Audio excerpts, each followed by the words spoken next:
प्रिय विद्यार्थियों, आप सभी का अपने चैनल सक्सेस की 90s पे स्वागत करता हूं। आज मैं आप लोग को डिजिटल क्लास के माध्यम से क्लास 10th की साइंस पढ़ाऊंगा। पीडीएफ अवेलेबल रहेगा। अगर आप लोग चाहते हैं इस क्लास का पीडीएफ लेना तो ये आप लोग को पीडीएफ में भी उपलब्ध रहेगा। पीडीएफ का मतलब आप लोग यहाँ से समझिए और पीडीएफ के माध्यम से उस कॉन्सेप्ट को याद भी कर सकते हैं। ठीक है, तो आज से डिजिटल माध्यम से आप सभी का पढ़ाई स्टार्ट होगी। ठीक है, डिजिटल माध्यम से आप सभी की पढ़ाई स्टार्ट होगी और इसी तरीके से आप सभी को पढ़ाया जाएगा। ठीक है, तो चलिए बात कर लेते हैं। इसमें देखिए आप सभी को कुछ प्रॉफिट भी होगा। इसमें आप लोगों को पीडीएफ भी मिल जाएंगी। पीडीएफ का मतलब है ये लिखी लिखाई हैंडमेड नोट भी आपको मिल जाएगी, यानी अलग से लिखने की आपको ज़रूरत नहीं पड़ेगी।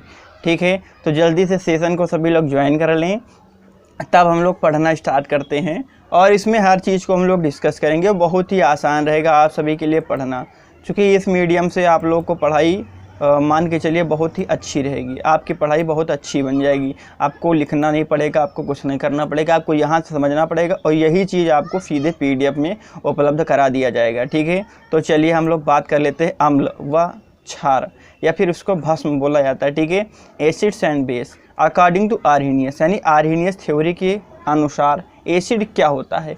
तो अम्ल वे पदार्थ हैं जो जलीय विलयन में हाइड्रोजन धनायन देते हैं। ठीक है, हाइड्रोजन धनायन यानी H+ देगा। क्या देगा बच्चा? H+ देता है। तो इसे क्या कहते हैं बच्चा? हाइड्रोजन धनायन बोलते हैं। ठीक है, तो क्या देगा? हाइड्रोजन धनायन देगा। तो वो सभी क्या कहलाएंगे? हमारे एसिड कहलाएंगे। क्या कहलाएंगे? एसिड कहलाएंगे। ठीक है, अब यहाँ पर अगर एग्जाम्पल के थ्रू हम लोग समझें, ठीक है, तो एग्जाम्पल आपके स्क्रीन पर दिया गया है CH3COOH, ठीक है, और HCl। इसके अतिरिक्त भी बहुत सारे हमारे होते हैं जो हमारे क्या होते हैं? एसिड्स होते हैं। और इसमें देखिए बताया क्या गया है, जो हमको, ठीक है, जलीय विलयन में क्या देता है? हाइड्रोजन धनायन देता है, यानी H+ देता है। क्या देता है? H+ देता है। वे सभी क्या कहलाते हैं? हमारे एसिड्स कहलाती हैं। क्या कहलाती हैं बच्चा? एसिड कहलाती हैं। ठीक है, अब देखिए यहाँ पर हम लोग देख सकते हैं CH3COOH यानी एसिटिक एसिड लिखा हुआ है। इसको जब जल में घोला गया तो ये CH3COO- में टूट गया और H+ में टूट गया। तो इस यौगिक ने हमको क्या दिया है? जलीय विलयन में H+ दिया। ठीक है, इसका मतलब क्या हो गया? ये हमारा क्या हो गया? एसिड हो गया।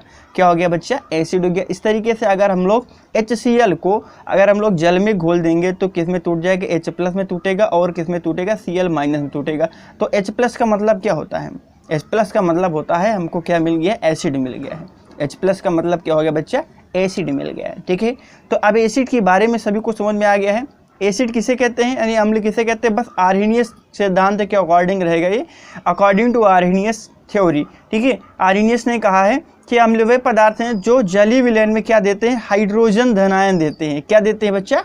हाइड्रोजन धनायन देते हैं, जैसे H+। ठीक है, यहाँ पर H+। ये चीज़ सभी को समझ में आ गया है। एग्जाम्पल के थ्रू आप लोग समझ लीजिए। यहाँ पर CH3COOH और HCl ये सभी हमारे क्या होते हैं? एसिड्स होते हैं। ठीक है, सभी क्या होते हैं? एसिड्स होते हैं। ठीक है, आप चलिए हम लोग आगे समझ लेते हैं बेस। बेस को हम लोग क्षार बोलते हैं या भस्म बोला जाता है। तो भस्म वह पदार्थ हैं जो जलीय विलयन में हाइड्रोक्साइड आयन देते हैं। ठीक है, अभी हाइड्रोक्साइड आयन क्या होता है? OH-। हाइड्रोक्साइड आयन क्या होता है? OH-। अब वह पदार्थ जो जल में घोलने पर OH- आयन देते हैं। क्या देते हैं बच्चा?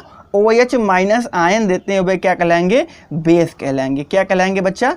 बेस कहलाएंगे। ठीक है, ये चीज़ सभी को क्लियर हो गया है। उदाहरण के लिए NaOH, BaOH का होल ट्वेस यानी बेरिलियम हाइड्रोक्साइड हो गया, और NH4OH अमोनियम हाइड्रोक्साइड हो गया। ठीक है, ये सभी क्या होते हैं? हमारे बेस होते हैं। क्या होते हैं बच्चा? बेस होते हैं। ये चीज़ सभी को क्लियर हो गया, बेस समझ में आ गया।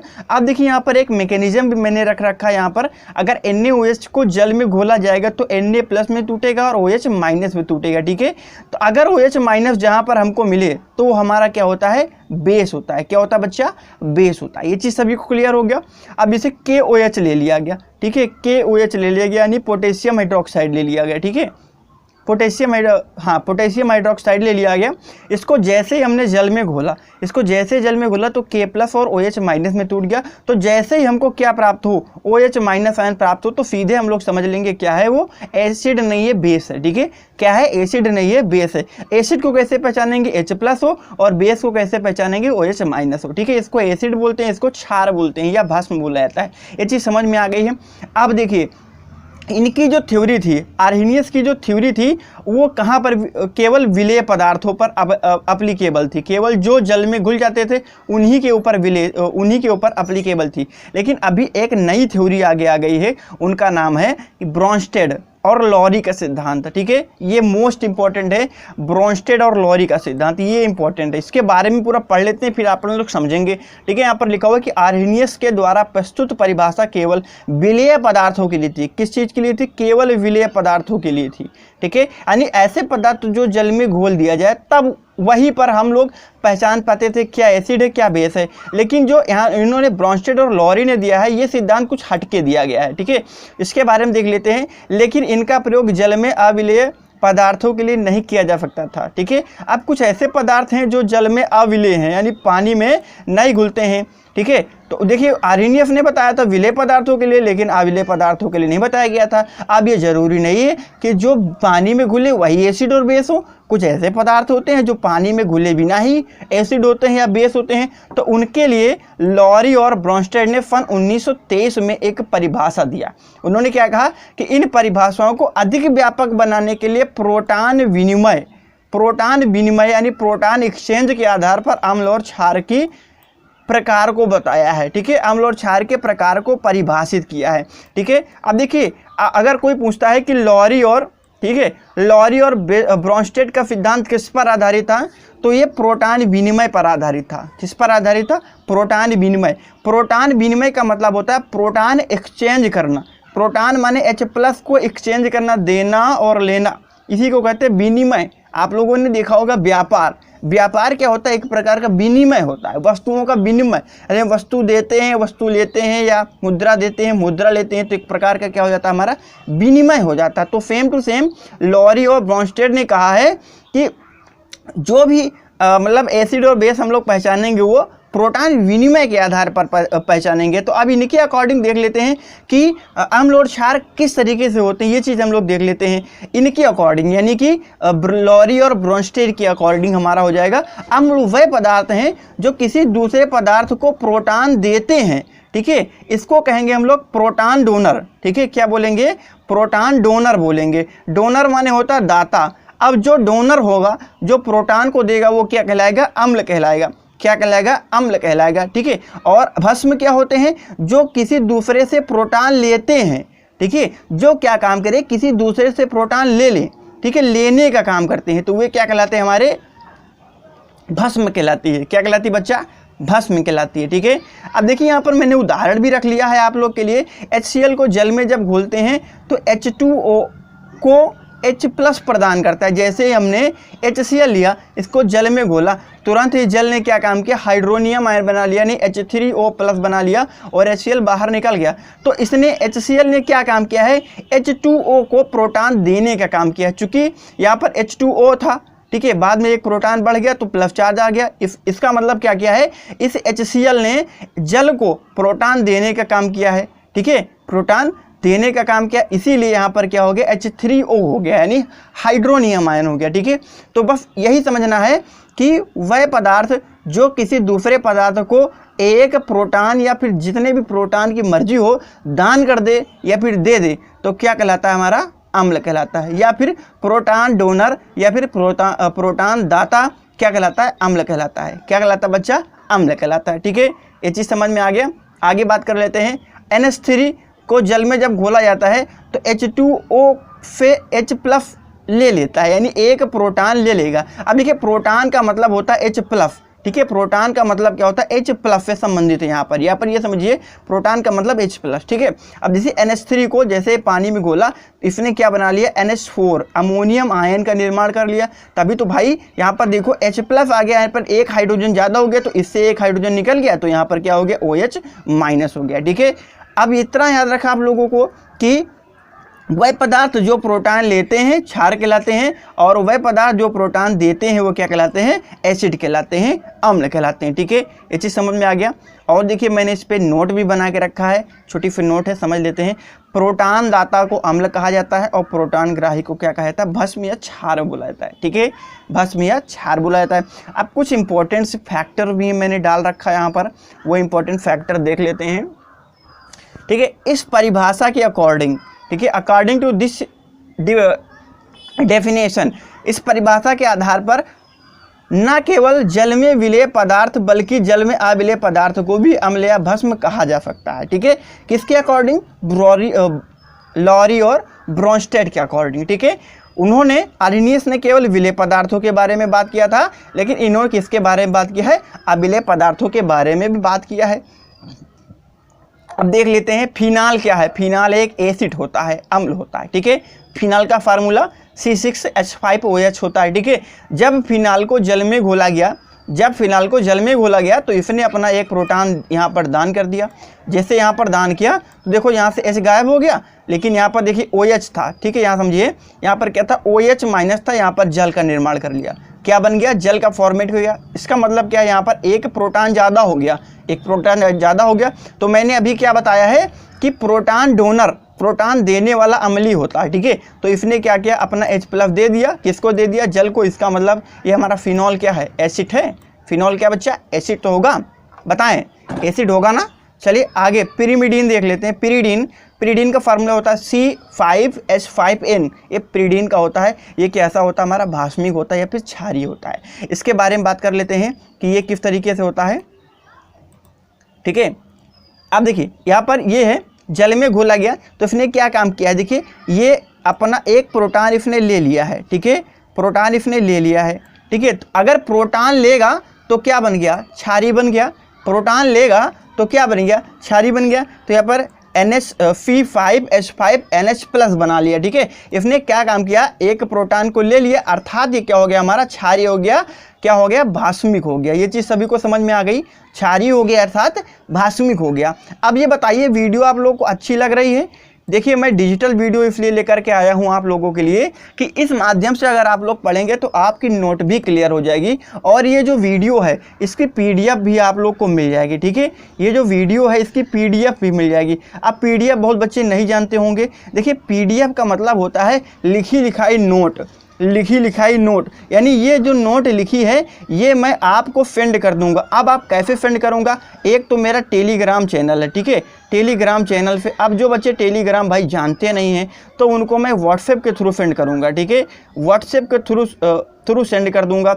अब देखिए आपको एक फ़ायदा हो जाएगा इससे। एक फ़ायदा ये हो गया, आपको नोट नहीं बनाना पड़ेगा, ठीक है। नोट अलग से बनाना पड़ेगा। जो मैं डिजिटल नोट भेजूंगा आप लोग के मोबाइल में, सीधे इसको दे करके आप लोग रीडिंग कर सकते हैं आराम से, बहुत ही ईजिली रीडिंग कर सकते हैं, ठीक है। अब चलिए, अब यहाँ पर मैं और आगे बात कर लेता हूँ कि इसी परिभाषा के अकॉर्डिंग, किसके? लॉरी और ब्रोंस्टेड के अकॉर्डिंग, कि न केवल उदासीन परमाणुओं को बल्कि आयनों को भी अम्ल या भस्म कहा जाता है, कहा जा सकता है, ठीक है। आयन का मतलब मैंने बता दिया था आप लोग को, धनायन ऋण आयन, जिसके ऊपर प्लस चार्ज वो धनायन और जिसके ऊपर माइनस चार्ज होता है वो ऋण आयन, ठीक है। अब आयनों को भी इन्हीं परिभाषा के अकॉर्डिंग बताया गया अम्ल या भस्म कहा गया है, ठीक है। जैसे अमोनियम आयन है, NH4+ है, ठीक है। ये अमोनियम आयन हमारा लिखा हुआ है, ठीक है। ये कहा गया अम्लीय है।